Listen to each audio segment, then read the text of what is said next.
चलो तो आप भी रजिस्टर निकाल लो, पेन वेन निकाल के तैयार हो, ठीक है। तो जो जो क्वेश्चन करेंगे अच्छे से करना है, गंदा काम कोई नहीं करना है, ठीक है। जो बच्चे गंदा काम करेंगे तो ध्यान रखना है फिर।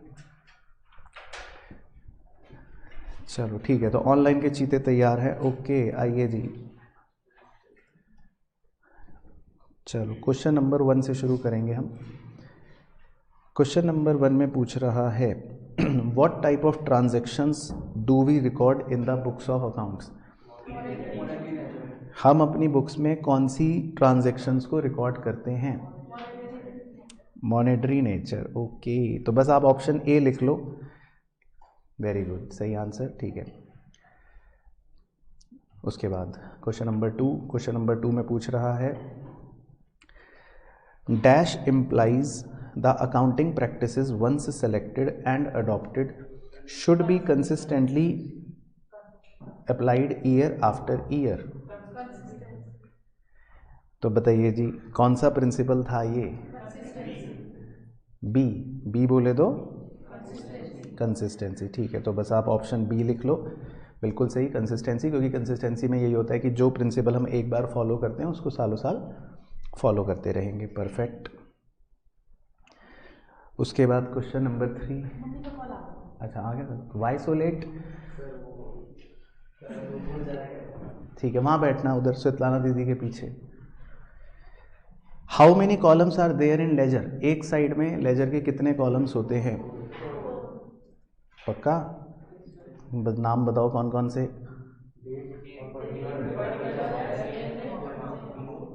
Very good, date, particular, JF और अमाउंट, ठीक है। उसके बाद question number 4, goods costing ₹15,000 were sold for cash at a profit of 20%, by what amount stock account will decrease. तो आपने 15,000 के गुड्स को बेच दिया है कैश में 20% के प्रॉफिट पर, तो आपका स्टॉक अकाउंट कितने रुपए से कम होगा ये बताना है। तो एक बार बताओ स्वेतलाना दीदी, तब तक ऑनलाइन के चीते भी बता रहे हैं।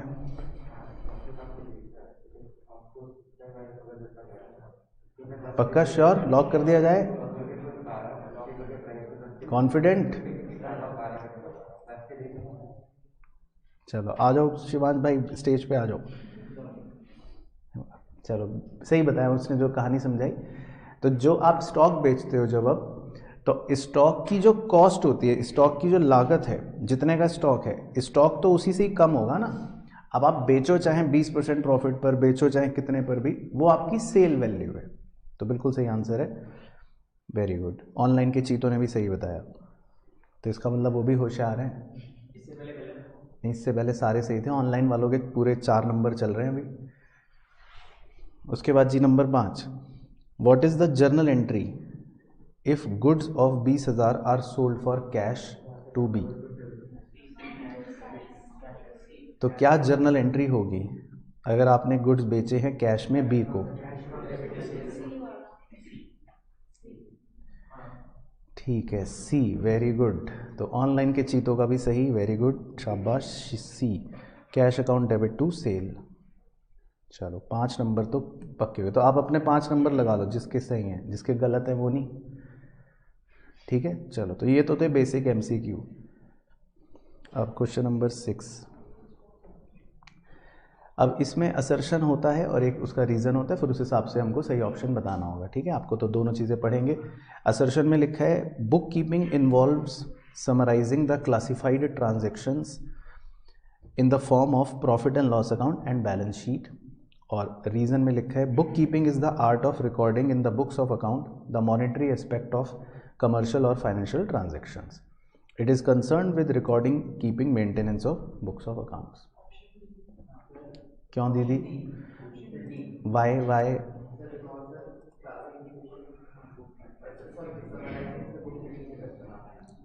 ठीक है, बबलू मिश्रा का सही ऑनलाइन में,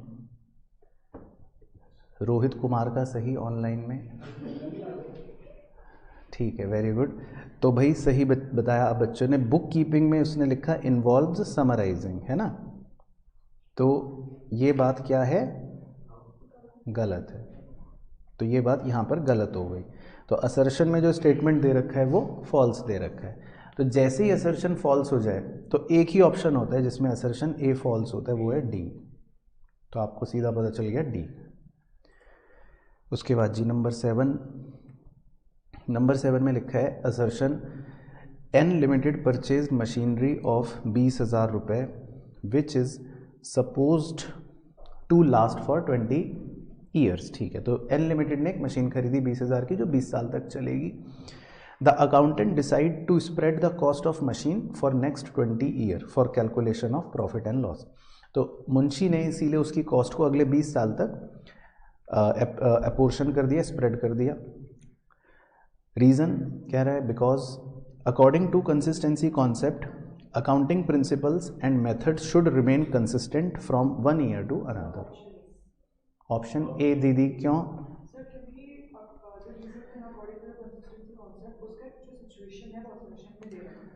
तो ऑफलाइन की चीटी का गलत, तो ऑनलाइन में सही है, सुहानी का सही है, स्टडी विद वंशु का सही है, प्रिया कुमारी का सही है, हर्षित पारिक का सही है। नहीं जी, तुक्का लगा रहे हो तुम भी, तो तुक्का ही लगा रहे हो, पता कुछ है नहीं। चलो अब समझ लो एक बार, देखो आपने 20,000 रुपये की मशीन खरीदी जो 20 साल चलती है, तो आप क्या करते हो, उसको 20 साल तक थोड़ा थोड़ा करते हो ना, तो हर साल कितना कितना हो गया, 1,000। तो इसको डेप्रीसिएशन को ही कहते हैं, डेप्रीसिएशन को ही कहते हैं कि आपने उसकी कॉस्ट को स्प्रेड कर दिया। तो हमने मशीन की कॉस्ट को अगले 20 साल तक calculation of profit and loss के लिए स्प्रेड कर दिया, मतलब ये डेप्रीसिएशन ही है, सही है। तो मतलब ये स्टेटमेंट ट्रू है। और रीजन में लिखा है कि according to consistency concept accounting principles and method should remain consistent from one year to another. तो ये भी एक फैक्ट है, मतलब ये भी एक ट्रू है। लेकिन क्या इन दोनों का कोई लिंक है? इन दोनों बातों का कोई आपस में रिश्ता है? नहीं है ना। तो इसीलिए option B, both A and R R true but R is not the correct explanation of A. हाँ वो तो गलत था चीती का, सतलाना दीदी ने पहले गलत कहा था। अगर मैंने 5 लाख का आर्ट करवाई उसको 2 साल निकल के मैंने 1 लाख मान दिया, अब बाद में चेंज कर दिया, वो ग्रेजुएशन में आएगा सर। नहीं देता है ना, मशीन भी तो आप डेप्रिशिएट करते हो, उसका यूज़ करते हो, सामान बेचते हो, तो सामान बेच के भी तो प्रॉफिट होगा। चलो उसके बाद जी 8th असर्शन में लिखा है if goods worth ₹4,000 are sold for 3,500 at credit, then assets will decrease, liabilities will be unchanged and capital will decrease. A is false। क्यों A is false? क्यों? अच्छा, तो अगर आपने गुड्स बेचे 4,000 के तो आपका मतलब स्टॉक कम हो गया फॉर 3,500, तो आपके डेटर बढ़ गए 3,500 से, ठीक है। और आपका कैपिटल के अंदर क्योंकि नुकसान हो गया तो आप 500 क्या कर दोगे, लेस कर दोगे। तो उसने बोला कि एसेट्स विल डिक्रीज, तो एसेट डिक्रीज होंगे, बोलो हाँ कि ना, क्योंकि स्टॉक 4,000 से कम हो रहा है और डेटर 3,500 से बढ़ रहे हैं, तो अल्टीमेटली तो एसेट साइड में 500 कम हो जाएगा, है ना। मतलब इन दोनों को अगर आप इकट्ठे देखो तो एसेट साइड में आपका 500 क्या हो रहा है, डिक्रीज हो रहा है, और उधर की तरफ कैपिटल वाली साइड में 500 डिक्रीज हो रहा है। तो ए तो ट्रू है, तो आप तो नकली बच्चे निकले। तो सही तो कह रहा है, ए तो सही है। अब रीजन तो पढ़ लो, कह रहा है in case goods are sold on credit, goods यानी कि एसेट्स आर डिक्रीज्ड, ठीक है, and debtors are increased, also if goods are sold at loss the capital is reduced. तो उसने उसका देखो बिल्कुल सही रीज़न दिया कि जब हम गुड्स बेचते हैं तो हमारा एसेट कम हो गया, डिक्रीज हो गया, डेटर हमारे इंक्रीज हो गए, और लॉस की वजह से कैपिटल भी डिक्रीज हो गया। ठीक है, तो बिल्कुल सही रीज़न दे रखा था। तो इसमें ऑनलाइन वाले बच्चे जीत गए, उन्होंने सही भेजा था ए। वेरी गुड, बस करा ली बेइज्जती। अब 9th असर्शन में लिखा है journal keeps a chronological record of all transaction. बताओ सही है या गलत है? ट्रू है। और फिर कह रहा है reason it provides the basis for posting into ledger. True. तो क्योंकि ये ऑप्शन ए, ओके, तो ये हमको बेसिस प्रोवाइड करता है किस चीज़ का? लेजर की पोस्टिंग का, इसीलिए इसको हम क्रोनोलॉजिकल ऑर्डर में सारी ट्रांजैक्शंस को रिकॉर्ड करते हैं। उसके बाद क्वेश्चन नंबर 10, इसमें लिखा है journal is the book of original entry. Okay, true. और reason it record transaction in the order in which they occur. True. तो ऑप्शन क्यों? बी। इसमें क्या है, दोनों फैक्ट्स हैं, कोई लिंक नहीं है, कोई एक्सप्लेनेशन नहीं है।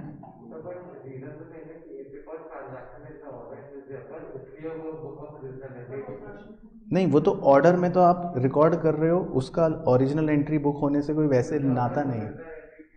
ओरिजिनल एंट्री तो ये कि हम क्योंकि सबसे पहली बार उसमें रिकॉर्ड कर रहे हैं, हम लेजर में तो पहले नहीं रिकॉर्ड करते, पहले किस में रिकॉर्ड करते हैं? जर्नल में। इसलिए जर्नल को बुक्स ऑफ ओरिजिनल एंट्री कहते हैं। इसलिए नहीं कहते कि उसमें ऑर्डर वाइज रिकॉर्ड कर रहे हैं, वो तो क्रोनोलॉजिकल ऑर्डर का हो गया था, वो तो लेजर की पोस्टिंग का बेसिस प्रोवाइड करता है। चलो अब फिल इन द ब्लैंक है, ये आपको करने के मैं 2 मिनट देता हूँ, 2 मिनट बाद आपसे पूछूंगा। और ऑनलाइन वाले बच्चे भी करके रखो, 2 मिनट बाद पूछूंगा आपसे, मतलब इकट्ठे करके रखो, फिर पूछता हूँ। सर बस 5 सेकंड बाद आएंगे जब आंसर डिस्कस करना होगा। हो गए, ओके। चलो तो ऑनलाइन के चीतों कोई भी हो गए होंगे ऐसा मान लेते हैं हम, तो 1 बाय 1 पूछेंगे अब हम। ठीक है, मुझे 1 बाय 1 बता देना, जिसको जो आता होगा उस हिसाब से देख लेंगे। ठीक है जी। Number 1, external users of accounting information are not. कौन नहीं है? ओके, चलो पहला तुक्का सही। Second, X limited follows written down value method of depreciating machinery year after year due to. हाँ, वेरी गुड, ये अच्छा आंसर दिया, कंसिस्टेंसी। क्योंकि जब हम कोई मेथड ईयर आफ्टर ईयर लगातार फॉलो कर रहे हैं तो इसका मतलब ये कौन से प्रिंसिपल की वजह से कर रहे हैं? कंसिस्टेंसी। ठीक है। उसके बाद इंडियन एएस, इसको शॉर्ट में इंड एएस कहते हैं। Indian accounting standards are dash based accounting standards. गलत हो गया दीदी आपका। हाँ जी, वेरी गुड, दूसरा तुक्का सही। प्रिंसिपल बेस्ड अकाउंटिंग स्टैंडर्ड, क्योंकि ये प्रिंसिपल्स पर बेस्ड होते हैं, तो ये आपने नहीं पढ़ रखा, कोई बात नहीं, लेकिन अब याद रखना, प्रिंसिपल बेस्ड अकाउंटिंग स्टैंडर्ड्स। उसके बाद 4th, the nature of capital is. अच्छा, ये कैसे पता? पता है, वेरी गुड। और लाइबिलिटी में टाइप बताओ कौन सा टाइप है? Internal liability. वेरी गुड, ये अच्छा आंसर करा, गुड। उसके बाद number 5, assets held for continued use in the business and not meant for resale. जिन्हें आप रीसेल के लिए नहीं रखते और लंबे समय के लिए रखते हो। हाँ, तो पहले उल्टा बोला था। ऑनलाइन वालों के तो सही आ रहे हैं, फिक्स है भाई। ऑनलाइन वालों पे ये इल्ज़ाम लगा रहे हैं कि आप गूगल से चिप के बता रहे हो, तो क्या आप गूगल से चिप रहे हो? बताओ। नहीं, वो सच बताएंगे भाई, हम तुम अपने जैसे सबको समझ रहे हो। Dash is equal to liabilities plus capital, ठीक है, एसेट्स। उसके बाद नंबर 7 है, these are dash of expenses और losses incurred in carrying the business. क्या अकाउंट्स, क्या प्रॉफिट्स, कुछ भी तुक्के। हाँ, क्या these are the accounts of, और दीज आर द क्या नॉमिनल अकाउंट, बस दोनों में से, अरे भाई इन दो में से एक भरना है ब्लैंक में, अकाउंट्स। हाँ, जाओ खोलो फिर, और क्या। उसके बाद 8, the reduction in expenses is recorded on, अच्छा क्वेश्चन है रूल्स का। अच्छा, ऐप में, ऐप में है, अच्छा हाँ, तो बस 2 मिनट में आता हूँ। हाँ बस ऐसे, हाँ जी। तो reduction in expenses is recorded on the, क्यों, एक्सपेंस का क्या रूल है बताना। अरे नालायक, ये देखो ऑनलाइन वालों के सही है। एक्सपेंस का रूल सिखा रखा है, जब बढ़ता है तो डेबिट और जब घटता है तो क्रेडिट। तो रिडक्शन हो रहा है तो कौन सी साइड, क्रेडिट, क्रेडिट साइड। चलो उसके बाद 9, journal is a book of, original entry, वो तो ऊपर से चेप लिया होगा, ठीक है। और 10th, sale of goods to X for cash will be credited to, आपने एक्स को कैश पे, सॉरी एक्स को कैश पे गुड्स बेचे, तो कौन से अकाउंट को क्रेडिट करोगे, क्या होती है जर्नल एंट्री,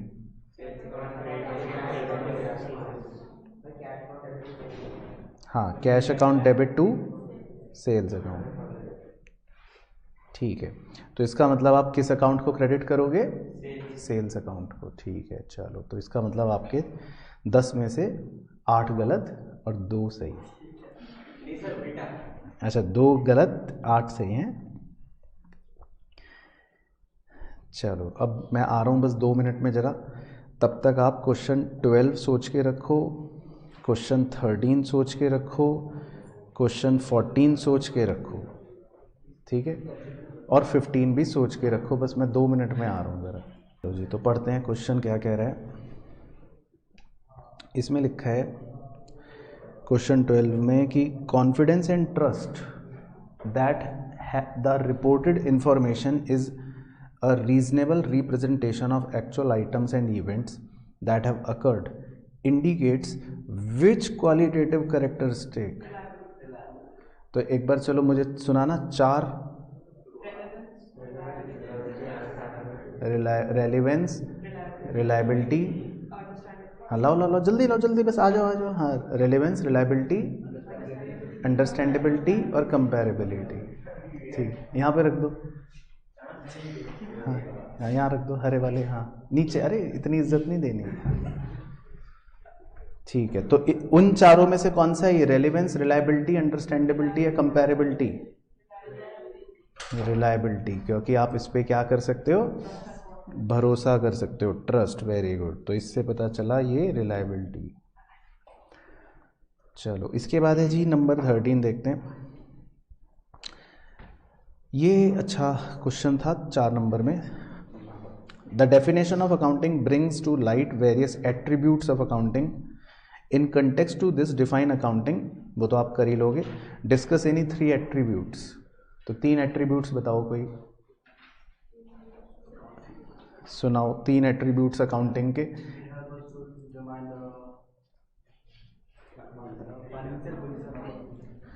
नहीं, 3 एट्रीब्यूट्स बताओ भाई, ऑनलाइन वाले चीते देखते हैं, हम बताएंगे, वो तो डेफिनेशन है। एट्रीब्यूट्स का मतलब होता है क्वालिटेटिव कैरेक्टरिस्टिक्स। एट्रीब्यूट वर्ड का क्या मतलब होता है, क्वालिटी। थोड़ा बहुत स्टैटिस्टिक्स में भी तो दिमाग लगाते हैं, एट्रीब्यूट, वेरिएबल एट्रीब्यूट। तो इसका मतलब क्वालिटेटिव कैरेक्टरिस्टिक्स क्या क्या बता सकते हो, 3 आप जो आपने अभी ऊपर सुनाए थे। रिलायबिलिटी, अंडरस्टैंडेबिलिटी, कंपैरेबिलिटी, रेलिवेंस, कोई भी 3 अपने मन पसंदीदा लिख सकते हो और इनके बारे में एक एक लाइन समझानी है। कंपैरेबिलिटी, तो रिलायबिलिटी का मतलब होता है, मैं वैसे बता देता हूँ, जिस इंफॉर्मेशन पे आप भरोसा कर सकते हो। रेलिवेंस का मतलब होता है जितनी ज़रूरत है उतनी इन्फॉर्मेशन होनी चाहिए। अंडरस्टैंडेबिलिटी का मतलब है कि इस तरह से प्रेजेंट की गई हो वो कि वो इजीली अंडरस्टैंडेबल हो, सबको समझ आ जाए। और कंपैरेबिलिटी का मतलब होता है इन्फॉर्मेशन ऐसी हो कि जिसको आप इजीली कंपेयर कर सको। ठीक है, तो क्लियर हो गया। चलो उसके बाद नंबर 14, ये 1 नंबर का ये, state the meaning of accounting period concept. Accounting period concept समझाओ। एक कंपनी को हाँ, ये सही रट्टा मार रखा है, ऐसे मारना है कि जिसमें लाइफ ऑफ द बिजनेस को हम छोटे छोटे स्मॉलर पीरियड्स में डिवाइड कर देते हैं और वो छोटा स्मॉलर पीरियड जो होता है वो 12 मंथ्स का होता है। तो हम हर 12 मंथ्स के बाद बिजनेस का प्रॉफिट या लॉस कैलकुलेट करते हैं। चलो ये हो गया। उसके बाद number 15, why is ledger called the book of final entry. बताओ जी। सीधा तो नहीं बनता।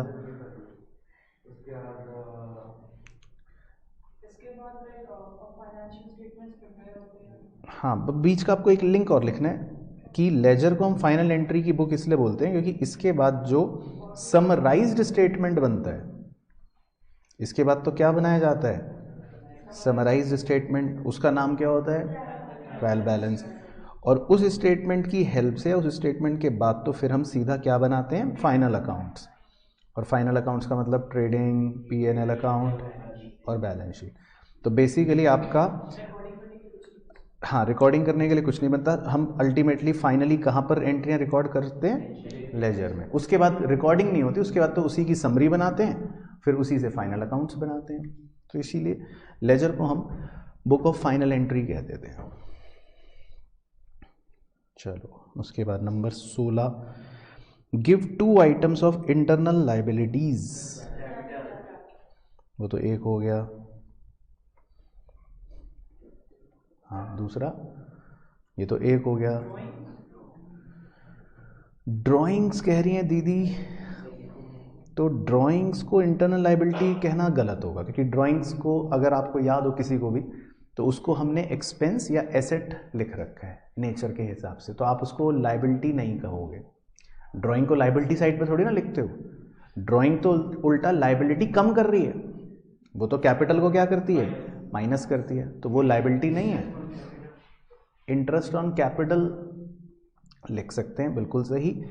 सुधांशु उपाध्याय जी ने बताया, वहाँ से गूगल से चेप के लग रहा है आंसर ऑनलाइन में। उन्होंने बताया है एक्यूमुलेटेड प्रॉफिट्स।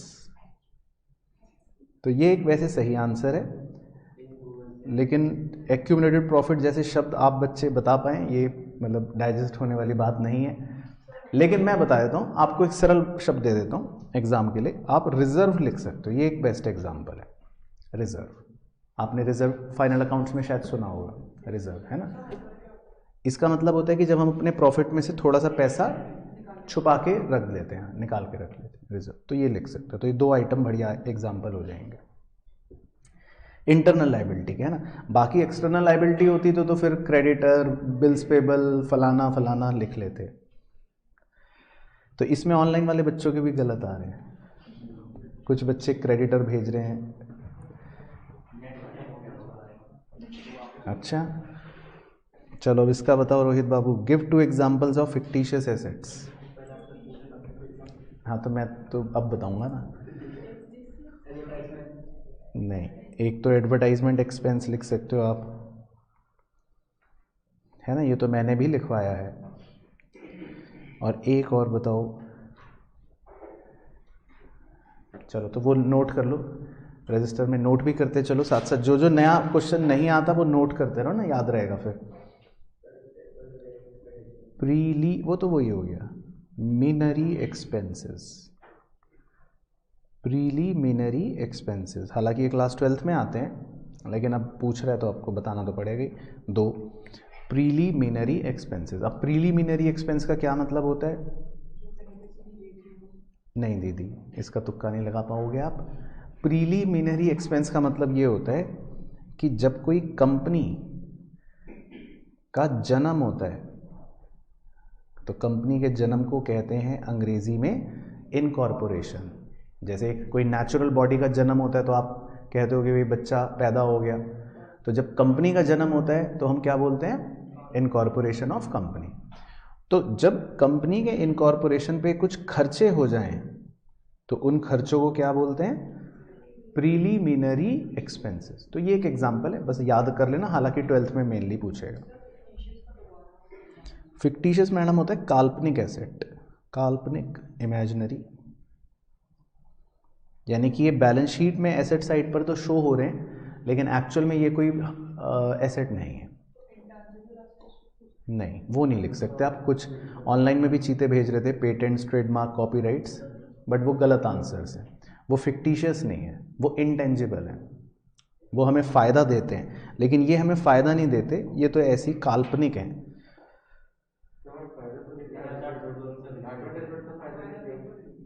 फ़ायदा दे चुका वो तो, लेकिन एसेट में हम लिखते हैं जो भविष्य में फ़ायदा दे। तो ये तो जो फ़ायदा देना था दे चुका, अब तो हम बस इसको ख़त्म कर रहे हैं, लेकिन उसको आप मेजर नहीं कर सकते। बताओ उसका फ़ायदा कब तक मिलेगा? कितना मिल भी रहा है, नहीं ये नहीं कह सकते, ग्रे एरिया है भाई। मान लो मैंने अमिताभ बच्चन से ऐड करवाया, ज़रूरी तो नहीं फ़ायदा मिल रहा हो, क्या पता नुकसान हो रहा हो। हाँ सर, लोग देख रहे हैं और लोगों को अमिताभ बच्चन पे गुस्सा है, तो वो मेरी कंपनी का प्रोडक्ट खरीदेंगे? नहीं खरीदेंगे ना, तो आप उसको मेजर नहीं कर सकते। तो इसीलिए एडवर्टाइजमेंट एक्सपेंसेस को मानते हैं कि ये सिर्फ हो गया, पर इसको हम अलग अलग आने वाले सालों में थोड़ा थोड़ा सिर्फ अप्रोप्रिएट कर रहे हैं, लेकिन इसको ट्रीट करा जाता है फिक्टिशियस एसेट। ओके, इसके बाद जी ये आप सुनाओगे वन बाय वन, नहीं एक्सप्लेन और गिव एग्जाम्पल। तो एक्सप्लेन मैं करूँगा, एग्जाम्पल आप दे देना, ठीक है? तो एक्सपेंस पूछ रहा है, नहीं ओ उल्टा बोल दिया मैंने, एक्सप्लेन आप करो, एग्जाम्पल मैं बताऊँगा। हाँ, एक्सपेंस बताओ भाई, एक्सपेंस क्या होता है? एग्जैक्ट डेफिनेशन को बताओ, एग्जैक्ट डेफिनेशन लिखनी है एग्जाम में। एक्सपेंस नहीं, वो एग्जैक्ट नहीं है। एक्सपेंस की एग्जैक्ट परिभाषा है कि the value which has been expired during an accounting period. लिख लो, वैसे तो लिखवा रखी है लेकिन अब बहुत पहले लिखी थी, दोबारा लिख लो कि it is a value expired during an accounting period, जो एक साल में ख़त्म हो जाए, बस सिंपल, जिसकी वैल्यू एक्सपायर हो जाए एक साल के अंदर, इसीलिए उसको एक्सपेंस बोलते हैं। अब इसका कोई एग्जांपल दो। सही, वेजेस, रेंट, सैलरी, सही। चलो अब ड्राइंग्स की डेफिनेशन सुनाओ। व्हेन प्रोप्राइटर विड्रॉ मनी या एसेट, दोनों, फॉर पर्सनल यूज। सही, वेरी गुड। और इसका एग्जाम्पल भी यही है, बस बेसिकली कि Ramu proprietor withdrawn goods worth ₹5,000, ये लिख सकते हो आप, तो एग्जाम्पल बन गया। उसके बाद थर्ड बताओ, गेन। सही, बस यही वर्ड सुनना था। तो गेन को बोलते हैं प्रॉफिट ऑफ इररेगुलर नेचर, जो आपके डे टू डे बिजनेस से रिलेटेड ना हो, इररेगुलर नेचर का हो, उसे हम गेन कहते हैं। अब इसका एग्जांपल दो, बेस्ट एग्जांपल। नहीं, हाँ, profit on sale of asset, मतलब वही नहीं है, दो जूते पड़ेंगे अलग से। Profit on sale of asset, ये एग्जांपल है, सेल ऑफ एसेट नहीं है एग्जांपल, एक ही बात है।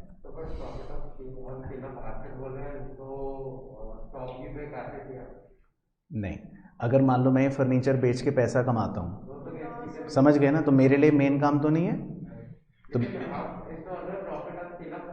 हाँ, नहीं, यहाँ पर जो एसेट बोला जाता है उसका मतलब बाय डिफॉल्ट होता है फिक्स्ड एसेट। जो हम स्टॉक एसेट बेच रहे हैं वो गुड्स होते हैं। तो अगर मैं बोलता profit on sale of goods, तो आप कहते हैं कि सर ये गेन नहीं है, ये तो आपका रोज का काम है। गुड्स बेचना रोज का काम है, एसेट बेचना रोज का काम है। अच्छा, बत्ती जली रोहित बाबू। उसके बाद 19th ऑनलाइन वाले बताएंगे। बता भी दिया रुचि पटेल ने तो सही आंसर।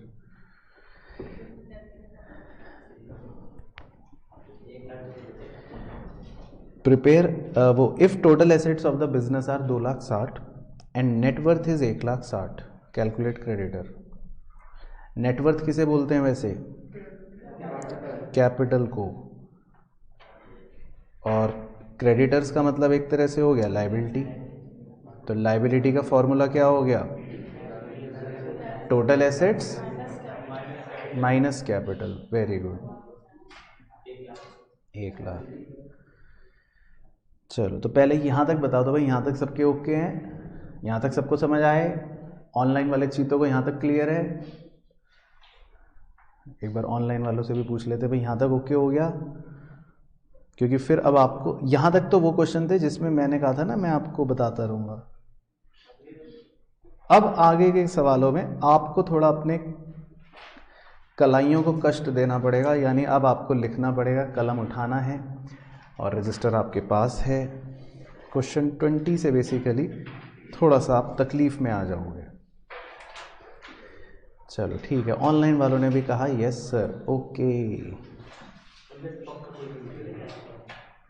चलो वो तुमसे ज़्यादा नंबर लाएंगे, ये देख लेना।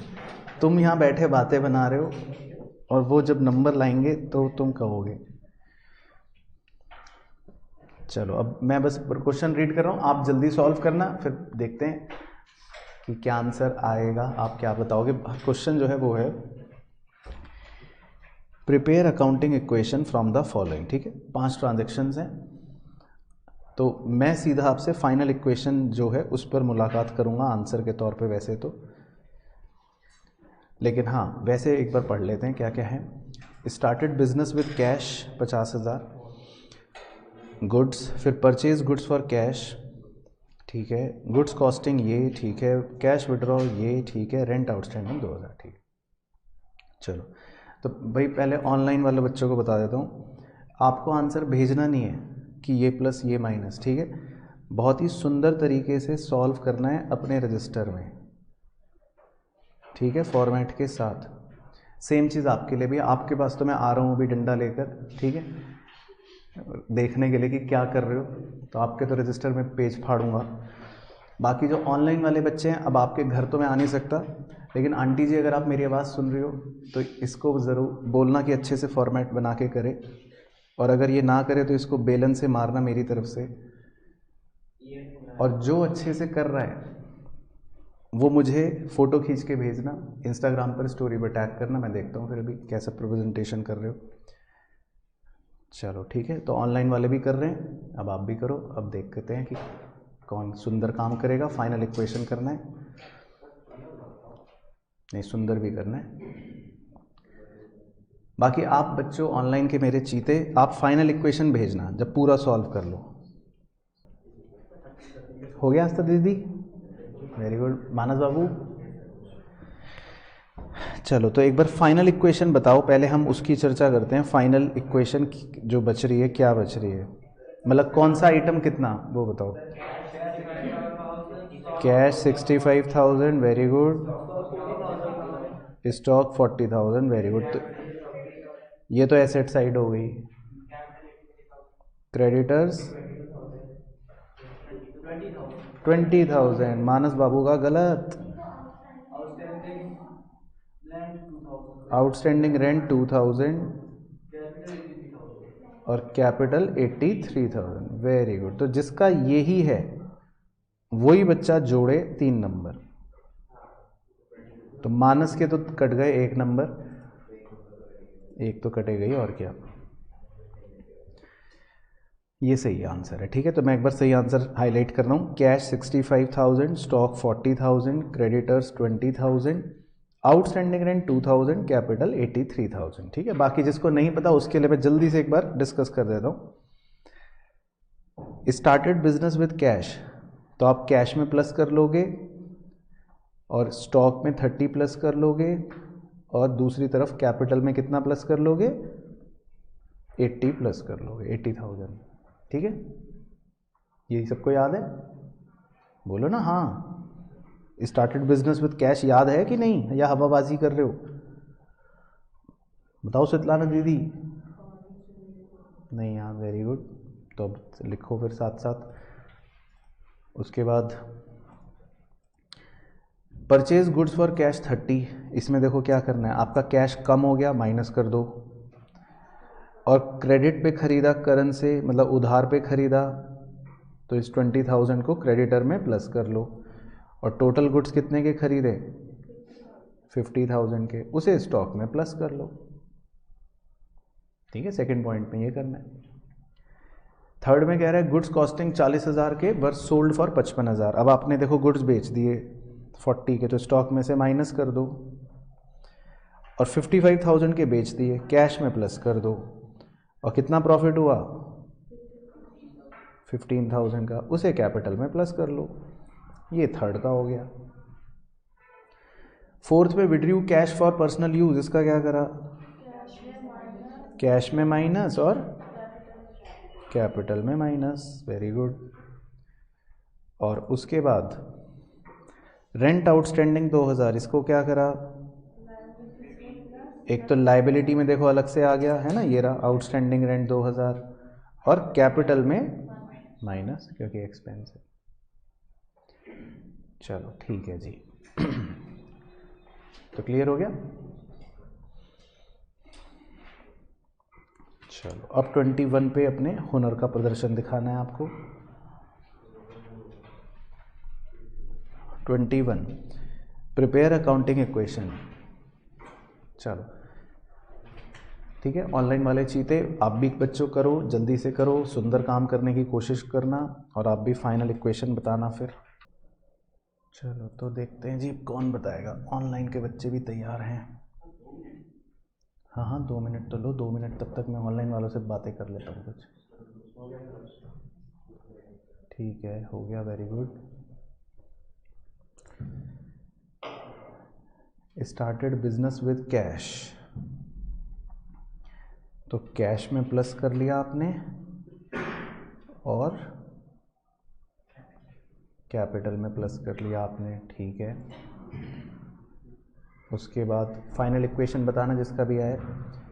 परचेज्ड गुड्स फॉर कैश 60,000, तो कैश में से 60 माइनस कर दिया आपने, और ऑन क्रेडिट 1,50,000, तो क्रेडिटर्स में कितना जोड़ लिया, 1,50,000।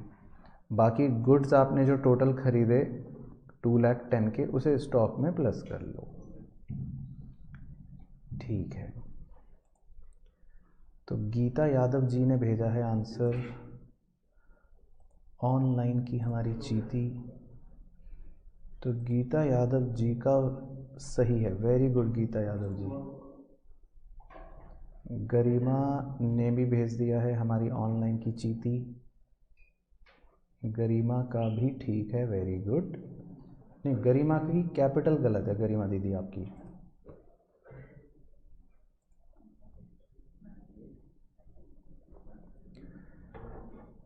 हो गया, ठीक है। अब थर्ड में लिखा है sold goods for cash costing 40,000। अब आपने गुड्स बेच दिए, ठीक है, 40,000 के, तो इस 40,000 को तो आप स्टॉक में से माइनस कर दोगे at a profit of 20%। 20% profit पर बेच दिए, कितना प्रॉफिट हुआ, 8,000, उसे कैपिटल में जोड़ लो। और वैल्यू बन गई 48,000, उसे कैश में जोड़ लो, कैश में प्लस 48,000। और दूसरे भी आपने गुड्स बेचे, क्रेडिट पर बेचे, कॉस्टिंग 72,000, तो स्टॉक में से 72,000 माइनस कर दो, प्रॉफिट ऑफ 25%, तो कितना प्रॉफिट हुआ, 18,000, वेरी गुड। तो कैपिटल में 18,000 जोड़ दो, और वैल्यू कितनी बन गई, 90,000। वो आपने उधार में बेचा, तो डेटर में 90,000 प्लस कर लो।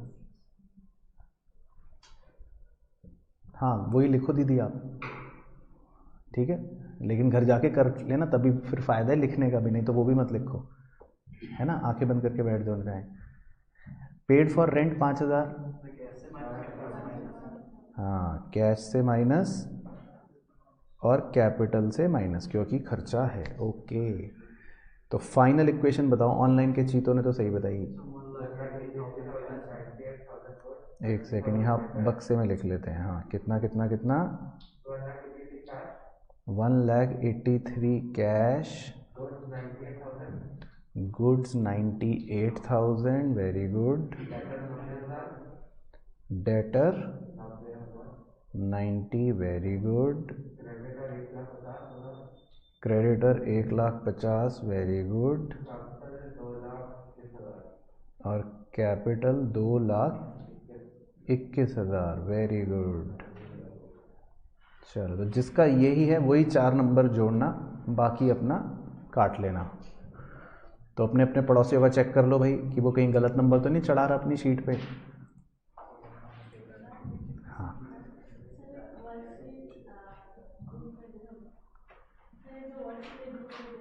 भेज दी, व्हाट्सएप पे भेज चुका हूँ आपके पास, ये व्हाट्सएप पे आपको मिल जाएगी आज वाली, वो आज शाम को पहुंचेंगे। चलो तो ओके भाई, 21 ओके हो गया था। चलो तो अब लंबी गहरी सांस लेके आ जाओ, अब मुश्किल सवाल शुरू होंगे। तो शुरू का ये 1 घंटा तो हमारा मस्ती भरा था जो निकल गया, अब अगले मुश्किल भरे सवाल जो है वो करते हैं आपके साथ। कुछ 22 पढ़ते हैं जी। 22 में लिखा है, from the following transaction state the nature of account. तो ये मैं आपसे पूछूंगा, and state which account will be debited and which account will be credited. तो ये भी मैं आप ही से पूछूंगा, बाकी मैं याद दिलवा देता हूँ क्योंकि अब अगर कुछ बच्चे भूल गए होंगे, वो बस सुनते रहना ध्यान से। जब वो नेचर ऑफ अकाउंट पूछता है तो इसका मतलब है कि आपको जो भी वो जर्नल एंट्री है उसमें जो अकाउंट्स आते हैं उसको बताना है। जैसे मैं एक डेमो कर देता हूँ, जैसे पहला लिख रहा है Manu started with business with cash, ठीक है। तो आप इसकी जर्नल एंट्री पहले माइंड में सोच लो, सोच ली जर्नल एंट्री। तो उसमें आपके 2 अकाउंट्स इन्वॉल्व हुए होंगे, बोलो कौन कौन से। वेरी गुड, क्योंकि आपकी जर्नल एंट्री हुई होगी cash account debit to capital. तो आपको बस ऐसे ही सोचना है। तो 2 अकाउंट जो इन्वॉल्व हुए, मतलब उन्हें हम कहेंगे कि हमारे नेचर ऑफ अकाउंट है। अब वो पूछ रहा है भाई किसको डेबिट करना है किसको क्रेडिट करना है। तो किसको डेबिट करा आपने, कैश अकाउंट को डेबिट करा क्योंकि वो एसेट है, और कैपिटल जो है वो क्रेडिट हुई। और कैपिटल का नेचर मतलब कैपिटल क्या है, वो कैपिटल ही है, लाइबिलिटी नहीं है, वो कैपिटल है, क्योंकि हम क्लियर के हिसाब से बताते हैं। क्लियर बोले तो कैपिटल, लाइबिलिटी, एक्सपेंस, एसेट और रेवेन्यू, ठीक है। तो क्लियर हो गया जी पहला डेमो। चलो सेकंड से शुरू करेंगे। तो सेकंड में आपको दिया है कि भाई ही परचेज्ड फर्नीचर फॉर बिजनेस। बताओ 2 खाते कौन कौन से फैक्टर हैं। Furniture account debit to cash. तो आप इस ऑर्डर में बोल रहे हो तो मैं यही मान लेता हूँ, ऊपर वाला डेबिट है और नीचे वाला क्रेडिट है। बाकी नेचर भी ऐसे ही बता दो अपने लिए। फर्नीचर क्या होता है और कैश, वेरी गुड, ठीक है, क्लियर हो गया। Third, purchase goods on credit from Anshul, ठीक है, परचेज टू अंशुल। बस नेचर बता दो, परचेज एक्सपेंस और अंशुल लाइबिलिटी, हाँ लाइबिलिटी, ठीक है। Paid to creditor Anshul, very good, Anshul को डेबिट टू कैश। नेचर बताओ, अंशुल लाइबिलिटी और कैश एसेट, ठीक है। तो भाई यहाँ तक क्लियर है सबको। फिर स्वेतलाना दीदी फिफ्थ आप बताओ, कोई बच्चा नहीं बताएगा। Paid salary, salary to cash, very good दीदी। अब सैलरी का नेचर भी बताओ, वेरी गुड, और कैश का वेरी गुड, सही, ऑनलाइन में भी सही। उसके बाद paid rent, very good, rent account debit to cash, rent का नेचर और कैश का, वेरी गुड। रिसीव्ड इंटरेस्ट, ठीक है, cash to interest received, cash का नेचर और इंटरेस्ट का रेवेन्यू, वेरी गुड। हाँ जी, नहीं नहीं, वो हम कैश ही मानते हैं। क्रेडिटर तब मानते हैं जब नाम दे रखा होता है, अगर लिखा होता है ना फर्नीचर खरीदा फ्रॉम SRK, तब क्रेडिट मानते। ठीक है, ओके। चलो उसके बाद 23 तो सर आप ही बताओगे सर, हमें नहीं पता। Explain to source documents. Voucher तो चैप्टर का नाम है, वो शुरू में कोई अच्छे वाले बताओ कुछ। कैश मेमो, हाँ अच्छे वाले बताओ आएगा ना। और दूसरा इनवॉइस, ठीक है। अब एक्सप्लेन करो इनको, 3 नंबर का है। हाँ, कैश मेमो क्या होता है? जब हम कैश में गुड्स सेल करते हैं, अगर दुकानदार कैश में गुड्स बेचेगा तो वो पैसे लेगा, तो तब क्या देगा आपको? Cash memo. लेकिन अगर वो उधार पे गुड्स बेचेगा तो क्या देगा वो आपको?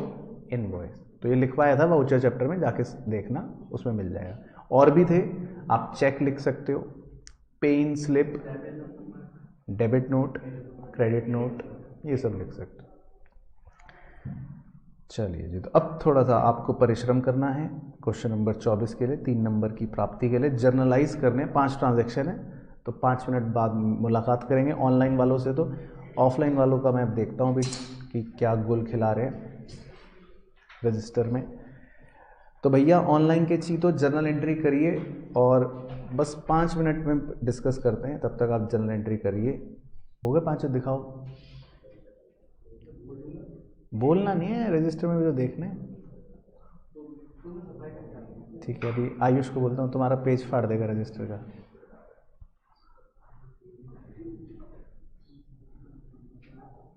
हो गया? वो देखो कैसे चेप रहा है, कैसे आंखें मटकाई। दो वापस उसको रजिस्टर। चलो आओ फिर, मेरे को बता बता के करो, जिसको जो नहीं आता वो फिर लिखना साथ साथ। नंबर 1, गुड्स 50,000 के वर डिस्ट्रॉयड बाय फायर। ठीक है, तो मैं शॉर्ट में लिख रहा हूँ, बस आप समझ जाना। Loss by fire account debit to purchase, very good. ठीक है भाई, ओके। उसके बाद सेकंड में लिखा है goods worth 18,000 were distributed as free sample, ठीक है, and 20,000 were given as charity in cash. तो फ्री सैंपल अकाउंट डेबिट, या इसको एडवर्टाइजमेंट भी कह सकते हो आप। 18,000, फिर उसके बाद charity account debit 20,000 to purchase account कितना? 18,000, वेरी गुड। तो देखो भाई, जो गुड्स आप किसी को भी देते हो, स्वेतलाना दीदी सुनना ध्यान से आप, जब आप गुड्स किसी को भी देते हो तो फिर हम परचेज को क्रेडिट करते हैं। जब गुड्स हम किसी को दे देते हैं तो किसे क्रेडिट करते हैं? परचेज को। बाकी चैरिटी के हमने कैश में दिए तो कैश को क्रेडिट कर देंगे। ठीक है मानस बाबू, तो चेपने से ज़्यादा इस पर फोकस करो कि समझ आया कि नहीं। अलग अलग भी कर सकते हैं, हाँ बिल्कुल कर सकते हैं, क्योंकि चैरिटी तो हमने कैश में दी। क्यों? पर्सनल यूज़ के लिए थोड़ी ना लेके गए भाई, प्रोप्राइटर थोड़ी ना भिखारी है कि वो घर लेके गया। हमने तो चैरिटी किसी बाहर के भिखारी को दी। तो प्रोप्राइटर, अगर लिखा होता कि प्रोप्राइटर ने खुद ही अपने आप को ही चैरिटी देके घर ले गया पैसे, तो अलग बात होती है। हाँ, तो हम कहते हैं ड्राइंग से। थर्ड है जी, goods worth 25,000 and cash worth 40,000 were taken by proprietor for personal use. Very good. Drawings account debit 65,000, to purchase 25 और टू कैश 40. बिल्कुल सही. ठीक है, वेरी गुड. उसके बाद number 4, goods worth 20,000 and cash worth 5,000 were given as charity. तो charity account debit 25,000, to cash account 5,000 और to purchase 20,000. Clear है सबको? और number 5, cash 1 lakh were stolen from the iron safe of the trader. आपके गले में चोरी हो गई, गले में, लॉकर में.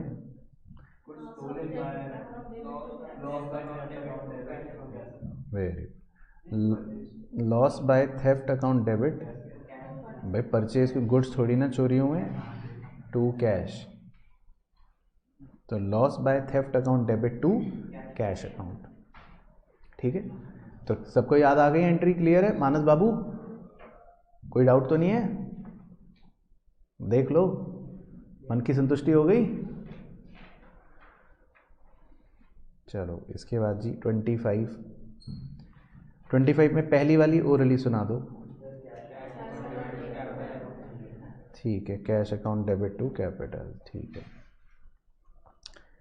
बाकी जो है वो 1 बाय 1 डिस्कस करते हैं.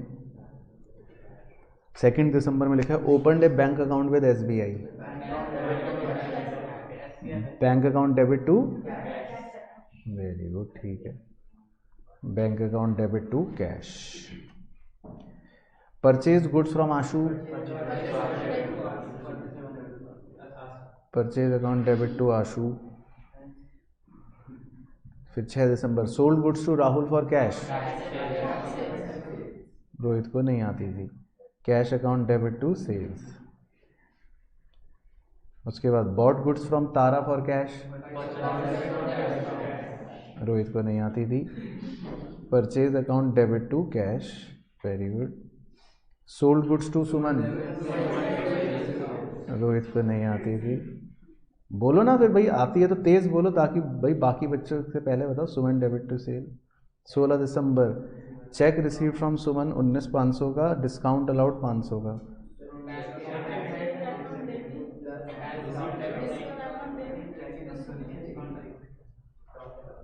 ये तो नहीं आती रोहित को.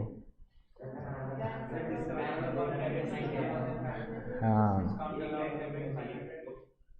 Bank account debit 19,500, discount allowed debit. Very good. To Suman 20,000. ठीक. अब होगा तो होगा, चेंज कर देंगे. नहीं है. 20 December cheque given to Ashu. नहीं आती रोहित को. Ashu debit to bank. Rent paid by cheque. नहीं आती रोहित को. Rent account debit to bank. Deposited into bank. Manas और सतलाना को भी नहीं आती. Bank account debit to cash. Machine purchase from Parigya. Satlana दीदी को नहीं आती. Machine debit to Parigya. तो सतलाना दीदी ये वाली आती है आपको? नहीं आती ना. हाँ, तो थोड़ा देखो, याद करनी है. एंट्री का क्वेश्चन आएगा एग्जाम में, बहुत इंपॉर्टेंट है. Trade expenses. Very good. Trade expense account debit to cash. Cheque issued to Parigya. बस तुम इसी में लगे रहो, बच्चे एंट्री करके आगे भी बढ़ गए. Parigya debit to bank. Paid telephone expense by cheque. ठीक है, रोहित को ये भी नहीं आती थी. Telephone expense account debit to bank. Paid salary. ये आती है रोहित को. Very good. Salary account debit to cash. चलो ठीक है, तो ये आसान वाली ओरली कर ली. अब 26.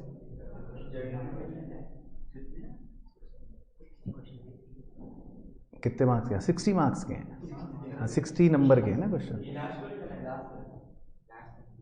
करो तो सही, लास्ट है बड़ा पहले ही हवाबाजी। चलो अब ये वाली आपको करनी, क्योंकि ये मैं अब देखने आता हूँ क्या गुल खिला रहे हो अपने रजिस्टर में। 26 नहीं अच्छे से करना है बाकी। हाँ लास्ट क्वेश्चन है ये आपके लिए खुशखबरी।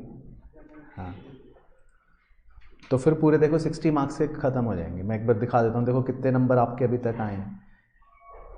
ये वाला 6 नंबर का था, उससे पहले वाला 3, कितने हो गए? 6 और 3 9, फिर उससे पहले 3 कितने हो गए? 12 और 3 15 और 4 19 और 3 22 और 1 23 और 3 26 27 28 के बाद 3 31 फिर 32 36 और 1 37 10 फिल इन द ब्लैंक 47 और ठीक है 51 52 53 54 55 56 57 तो 57 मार्क्स के हो गए और 8 नंबर का लास्ट 65, तो मतलब 65 नंबर के हैं टोटल। चलो तो अब ये वाले करो अच्छे से शांतिपूर्वक अच्छे फॉर्मेट के साथ, ठीक है। 8 to 10 मिनट्स का टाइम लेकर फिर डिस्कस करते हैं। ऑनलाइन वाले सभी चीज़ें भी अच्छे से करें, फिर इकट्ठे डिस्कस करेंगे आपके साथ भी। उनके सारे सही हैं, मतलब वो हाँ कुछ गलत हैं, तुमसे तो ज़्यादा ही हैं भाई, तुम कहाँ उछल रहे हो। जिसकी नाव में खुद 4 छेद हैं वो दूसरे की नाव में देख रहा है कि भाई उसकी नाव में कितने छेद हैं। तो तुम अपना देखो कि भाई तुम्हें कितने आते थे, तुम्हारे 57 में से कितने हैं? 7, 50 गलत।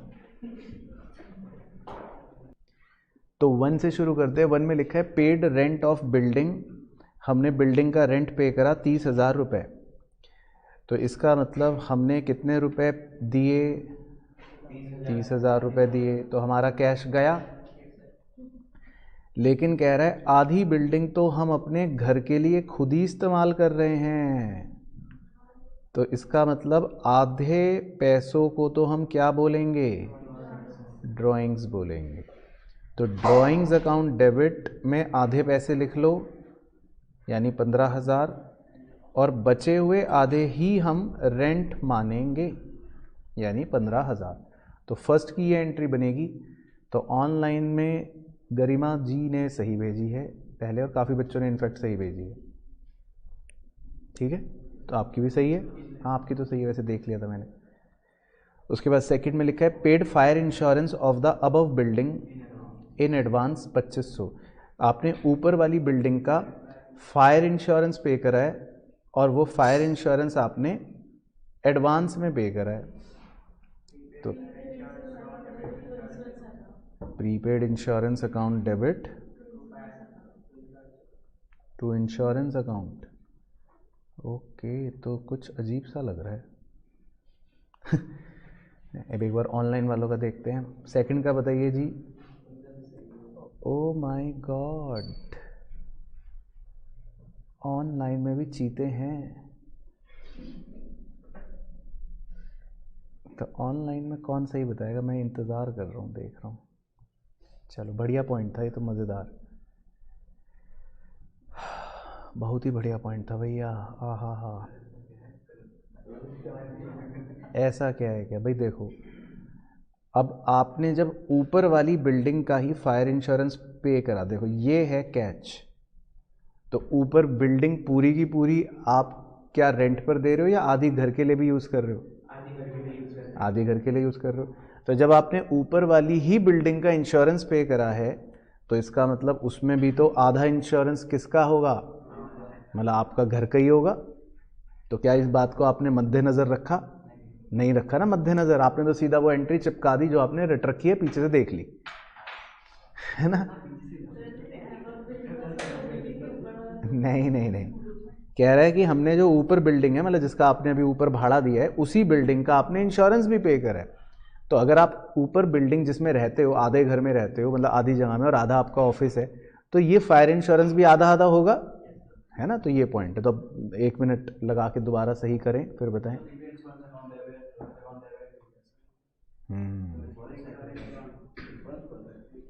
नहीं, टू कैश, पहला वर्ड पढ़ो। पे मतलब कैश। तो पेड वर्ड का तो मतलब ही हो गया ना कि आपने पैसे दे दिए, भाई पैसा गया, पेड।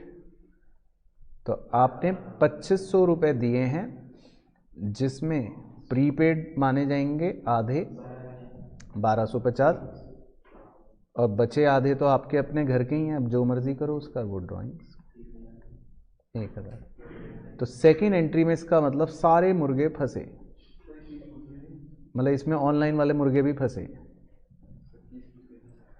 हाँ बताओ। हाँ, अगर वो कहता पास एडजस्टमेंट एंट्रियाँ और वो कहता प्रीपेड इंश्योरेंस, तब एंट्री होती प्रीपेड इंश्योरेंस टू इंश्योरेंस, और वो फिर पेड वर्ड ना देता। पेड वर्ड, हाँ, पेड मतलब पे मतलब क्या, पैसे दिए, तो पैसे दिए तो मतलब कैश गया। हाँ, चलो, तो सेकंड में गलत हो गया, कोई बात नहीं जसलोक भाई, चिंता की बात नहीं है। थर्ड बच्चे बताएंगे।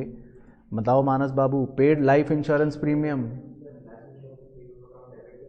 Very good. तो ये है वो क्लासिक गलती जो इन्हें नालायकों का, हाँ, तो लाइफ इंश्योरेंस प्रीमियम को हम मानते हैं कि ये प्रोप्राइटर का अपना घर का खर्चा है। तो drawings account debit to cash, ठीक है, ऑनलाइन में सबका सही, ठीक है। उसके बाद जी नंबर 4, पेड इनकम टैक्स 7500 रुपये। बताओ स्वेतलाना दीदी, फोर्थ वाला, पेड इनकम टैक्स 7500, क्यों? अच्छा, तो इतने होशियार हो तुम? हाँ, तुम तो खैर हुई। तो drawings account debit to cash, बिल्कुल सही। तो भैया ये दो बातें आपको लिखवाई सिखाई थी कि लाइफ इंश्योरेंस प्रीमियम प्रोप्राइटर अपना पे करता है, बिजनेस का थोड़ी ना लाइफ इंश्योरेंस होता है, और इनकम टैक्स भी प्रोप्राइटर अपना पे करता है, बिजनेस का थोड़ी ना इनकम टैक्स होता है।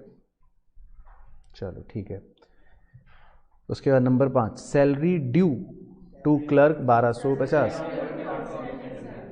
Okay, very good. तो इसका मतलब पीछे से आपने सही चेपा। अच्छा, याद था ये? Okay okay, salaries account debit to outstanding salary account, बिल्कुल सही। तो ये सैलरी ड्यू की मतलब परफेक्ट एडजस्टमेंट एंट्री यही थी। उसके बाद नंबर 6 में कह रहा है charge depreciation on furniture at 10% पर एनम। ओके, और फर्नीचर दे रखा है 30,000 का, तो क्या एंट्री बन गई? डेप्रीसिएशन अकाउंट डेबिट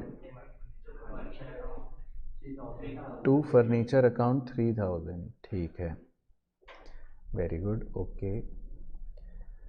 उसके बाद नंबर 7 में लिखा है provide interest on capital 1,50,000 at 15% पर एनम फॉर 6 मंथ्स। तो इंटरेस्ट ऑन कैपिटल की एंट्री क्या? Very good, interest on capital to capital account कितने रुपए? तो ये आपको कैसे पता चला? अच्छा, तो इतने होशियार हो आप। 11,250, ठीक है। तो रोहित को नहीं पता था ये बातें, ना स्वेतलाना दीदी को पता थी ये सब बातें, ठीक है, ओके। तो इंटरेस्ट ऑन कैपिटल, ठीक है, क्लियर है, ये एंट्री होती है, लिख लेना जो जो नहीं आता। उसके बाद चार्ज इंटरेस्ट ऑन ड्राइंग,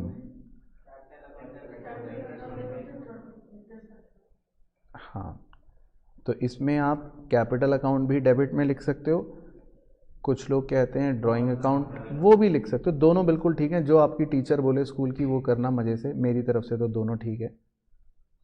तो कैपिटल अकाउंट डेबिट या drawing account debit to interest on drawings 2250 कितने रुपए? 2250 कैसे निकाला? 6 मंथ्स का 2250। चलो बहुत बढ़िया। तो भाई क्लियर है ऑनलाइन वाले चीतों को? समझ आ गई?